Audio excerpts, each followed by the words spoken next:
পঞ্চম দফা ভোটের প্রচারের শেষ দিনে বিজেপি নেতা দিলীপ ঘোষ অভিনেত্রী অঞ্জনা বসুকে নিয়ে প্রচারে নামলেন হুগলির বিজেপি প্রার্থী লকেট চট্টোপাধ্যায়। হুগলি জেলার ধনেখালি বিধানসভার অন্তর্গত বুড়া বেলতলা থেকে শুরু হয়েছে রোড শো। গাড়ি থেকে হাত নেড়ে জনতার সাথে জনসংযোগ করছেন লকেট চট্টোপাধ্যায়, দিলীপ ঘোষ। আজ সারাদিনই হুগলি জেলায় প্রচার কর্মসূচি আছে বিজেপি নেতা দিলীপ ঘোষের।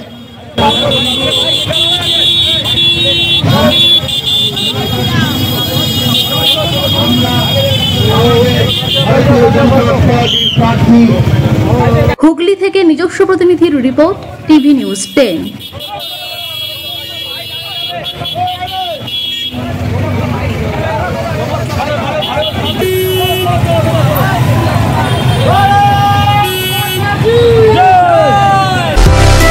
সুলভ সঠিক চিকিৎসার একমাত্র প্রতিষ্ঠান বিবেকানন্দ হসপিটাল।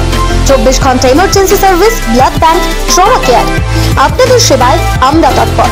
গুণমান ও পরিষেবায় দুর্গাপুর বিধাননগরের ডক্টর জাকির হোসেন এভিনিউর বিবেকানন্দ হসপিটাল শিল্পাঞ্চলের মানুষের মন জয় করেছে।